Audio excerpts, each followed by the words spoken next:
Welcome to the US Law Essentials Law and Language Podcast, the legal English podcast for non-native English speakers that helps you improve your English listening, improve your legal English vocabulary, and build your knowledge of American legal culture. Yay, oh yay, all persons having business before the Honorable the Supreme Court of the United States are invited to draw near and give their attention. Hey there, I'm Daniel. And I'm Stephen. Welcome to the US Law Essentials Law and Language Podcast. And in this podcast, we talk about law, recent cases, legal news, and we also talk about the language that is associated with these legal events.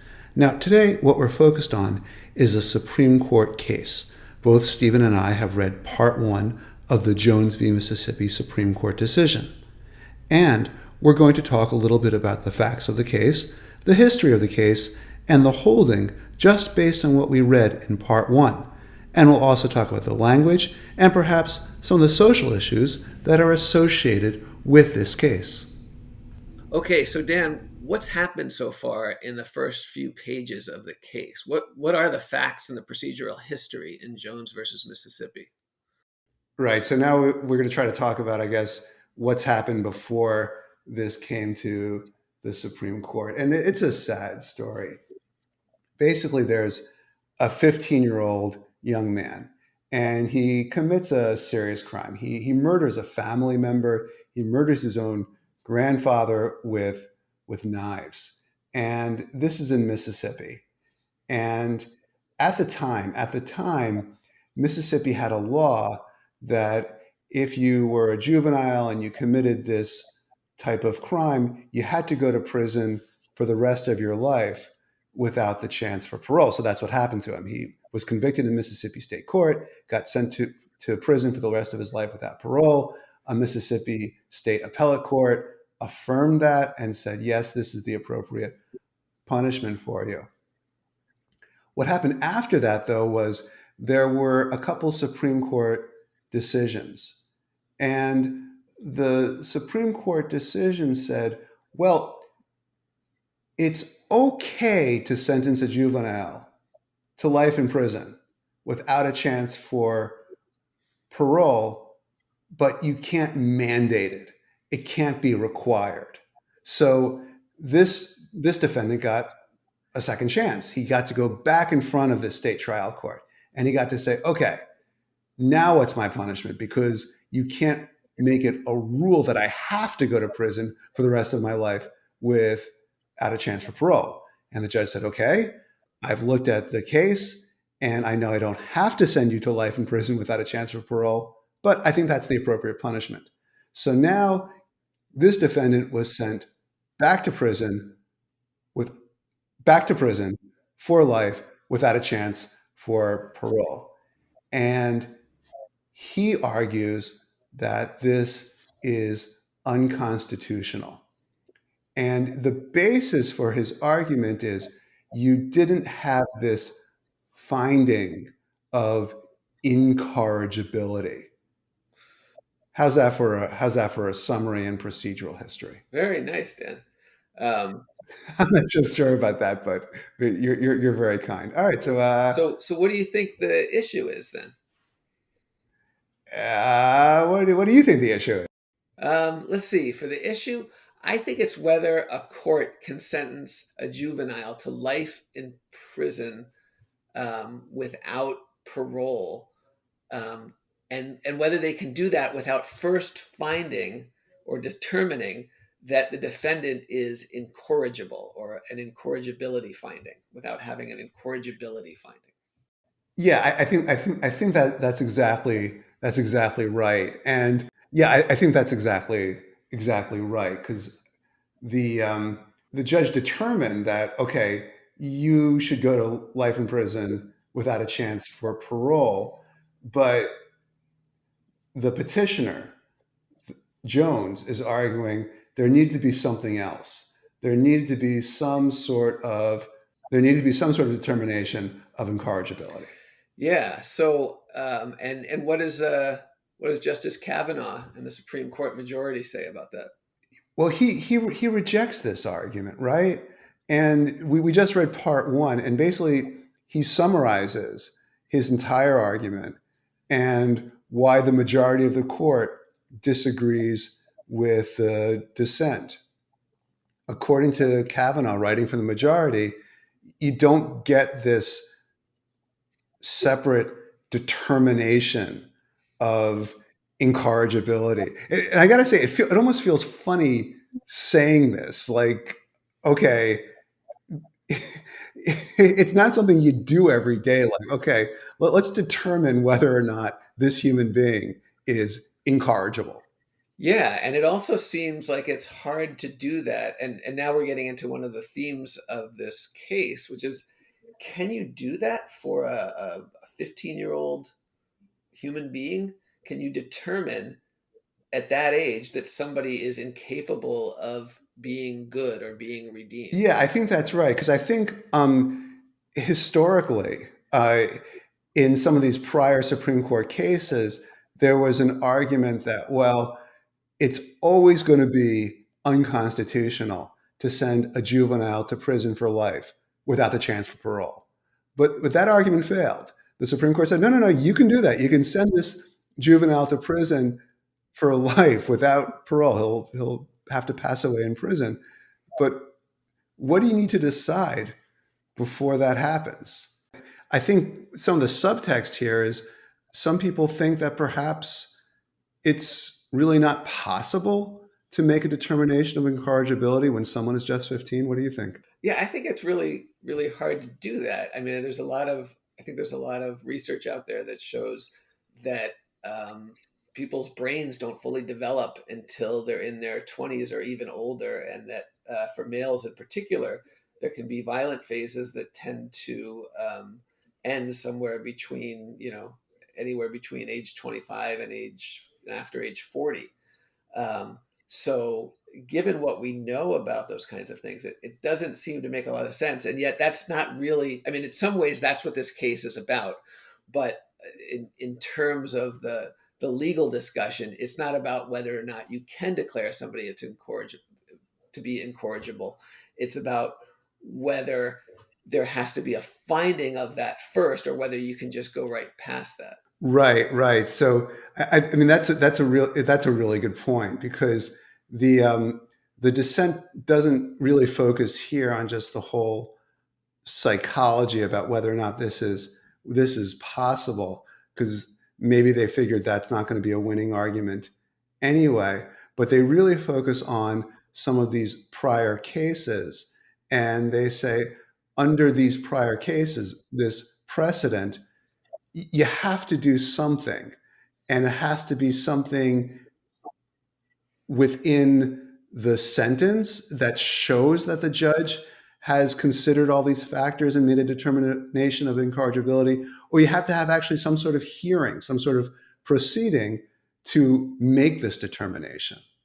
That's interesting you bring up precedent also, because one of the dissent's main arguments is that the majority is not following precedent.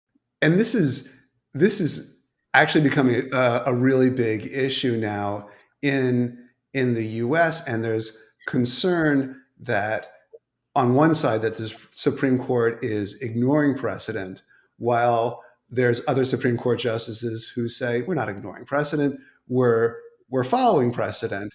You're just simply misreading some of these prior cases. Yeah, it's become a real complicated issue, or it might not seem complicated from one side, but in if you step back and look at both sides together, it's a complicated issue. Right, and it raises questions like, at what point can the Supreme Court say, well, you know what, in this case, we actually disagree with the reasoning of this prior court, and we actually are going to go ahead and create new law. But here the majority is really adamant that they're not creating new law and that they are following precedent. So I guess this is an argument for reading cases carefully if you could have Supreme Court justices disagreeing over the meaning of these prior cases. And now another thing that caught our attention in this case, you mentioned to me the word incorrigible. Um, which there's a lot hanging on that word about, whether an incorrigibility hearing or a finding of incorrigibility was completed or was done or not. Um, and you made a comment to me that incorrigible is not a word that we use very frequently. Yeah, I was sort of laughing about it because I mean the case itself isn't funny, but I really don't think I've ever used the word incorrigible. And I could remember distinctly this one event where I heard one person use the word incorrigible to describe certain children. And he was doing it as sort of a humorous criticism. But the word absolutely stuck in my head because it was such an unusual word to use to look at the children and say, they are incorrigible. Yeah, it definitely has a feeling of if not old fashioned, sort of a fuddy duddy. You picture an older person who can't relate to children, calling children incorrigible because they won't listen to instructions. It has that kind of a feeling. And I think it's notable, and the word means irredeemable or can't be fixed or improved or rehabilitated. I mean, with incorrigibility, you're saying that there's 0% chance that this person will ever become a decent human being who should not be in prison. Um, so I think it's interesting that the court focuses or has come to focus on this word. I mean, it's not in this court in this opinion didn't start using this word. It's a word that's been used in court opinions for a number of years. Um, but I think the fact that it's used infrequently gives the word more impact. It's a word that the court can infuse with meaning. That's a really good point. You were talking about words being used infrequently, and then when courts use them, they're infused with meaning. Can you think of other examples that you sometimes see in court decisions that are infrequently used in conversation? Um, yeah, and I think this happens especially in constitutional law, where there's a lot of sort of metaphorical terms and the need to sort of create meaning in or through words or create a word that is heavy with meaning. One word that jumps out to me is in the famous Roe versus Wade abortion rights case is the word penumbra. And a penumbra is an area on the edge of an eclipse where it's not dark or light, but sort of in between. It's sort of like a shadow, um, and meaning sort of a gray area. And the court used this word in trying to find a right of privacy, which is not explicitly mentioned in the Constitution. They said the First Amendment has a penumbra where privacy is protected from governmental intrusion. They said while it is not expressly included in the First Amendment, its existence is necessary in making the express guarantees fully meaningful. So that word penumbra has hung around and is something that's very closely associated with Roe versus Wade. That was the word they used to extend this concept of a right of privacy. And so I think incorrigibility has a sort of a similar special meaning because it's not a word that we use in our daily language or that many of us use in our daily language. That's interesting because one of the things I know we both tend to do in some of our classes is try to get people to use different words to express the same thing in English. So you had offered as alternatives for incorrigible, irredeemable, someone who can't be improved or rehabilitated. If we were going to try to express like penumbra in different words, what would you use? I guess I'd say there's a gray area or there's like a shadow or an overhang maybe or an emanation that there's something emanating. It's sort of on the edges, but um, still part of the core thing. Oh, okay. Hey, that's good. I was thinking something like implied, right? So you have an express right, but there's certain rights that are implied as a result of that express right. Yeah, I like implied. I think that's a much simpler explanation than the one I just. Were there any words in this case that were actually sort of new to you? Because there was one word that was new to me. Um, Collateral review. Have you come across that? That's a good one. Yeah, collateral review is something that I I I sort of knew, but it's not used commonly. And review here just means where an appellate court looks at a decision by a prior court. And here, collateral review means where a federal court, it's not a direct appeal, but a federal court goes back and reviews a state court decision, often based on some sort of Supreme Court decision or some sort of constitutional right. Oh, well, that's helpful to know. So, which word do you think you'll use more frequently? Incorrigible or collateral review? Neither. I don't think I'm comfortable using either word, but I suppose I'll stay away from incorrigible because that'll make me sound like a fuddy duddy. Collateral review might make me sound smart. Okay. Did you hear the word sentencer before? Sentencer. No, you know what? I mean, it sounds like a word when I hear it. It's not hard to understand, but as you mention it, I don't think I've ever come across it. It kind of reminds me of when George W. Bush used the term decider. Sounds like a word. It was not really a word, and now it's become a word. But what about sentencer?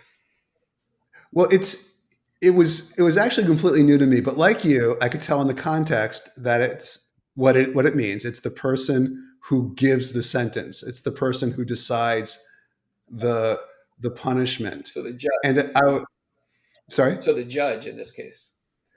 Right, right. So in this case, it would certainly be the judge. So when I was trying to rephrase it, as we do in the course, I said, okay, the judge. But then I realized, technically speaking, that might not always be right.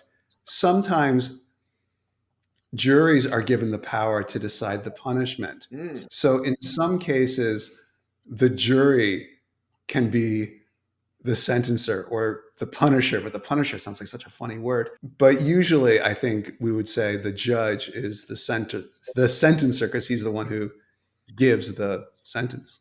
Yeah, the Punisher sounds like a professional wrestler name. Yeah, and again, it was just such an unusual word. It struck me. Of course, everyone else might know it, but it was a new word for me. I'm thinking about the field of linguistics and what a sentencer might refer to. What would it be? I don't know. I guess a person who writes sentences. But that's not something we would. That's just a writer. So I'm trying to think if there could possibly be any other term for it. So, hey, Steve. All right. Speaking of sentencers, we might have been sentencing for just a little bit too long here, but thank you very much. It was really interesting speaking with you. Yeah, that was really fun, Dan. And a new use of the word sentencing. Terrific. All right. Thanks very much for joining the U.S. Law Essentials Law and Language podcast, and we look forward to seeing you again. Talk soon. Bye now.